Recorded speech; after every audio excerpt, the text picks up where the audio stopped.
ఈ పరలోకపు తండ్రి ఈ రోజు రాత్రి నీతో మాట్లాడుతున్నాడు. I am your father. నేనే నీ తండ్రిని.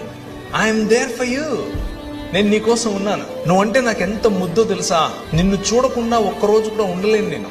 నువ్వు మాట్లాడుతుంటే నాకు అదేదో వైలెన్స్ భాషినట్లుంటది. That's how your god feels about you. నీ పట్ల నీ తండ్రికి ఉండేటటువంటి హృదయం ఇది. ఎంతగా నిన్ను ప్రేమిస్తాడంటే నీ తండ్రి నీ కోసం చచ్చిపోయేంతగా చెబుతారు ఈ లోకంలో ఉన్న తండ్రులు. కానీ మా నాన్న చేసి చూపించాడు. వచ్చి మనందరినీ మళ్ళీ ఒక్క కుటుంబంగా చేయటం కోసం తన శరీరాన్ని విరిచాడు. రూపాంతరము చెందించటం కోసం రూపురేఖలు లేకుండా పోయాడు. ఆయన తన శరీరాన్ని నాటాడు. ఒక విత్తనము వలె విరిగాడు. ఒక విత్తనము వలె ఆయన పగిలాడు. దున్నబడినటువంటి ఆయన శరీరం నాటబడిన తర్వాత 2 దినములైన తర్వాత 3వ దినమున యెహోవా సముఖమందు మనము జీవించినట్లు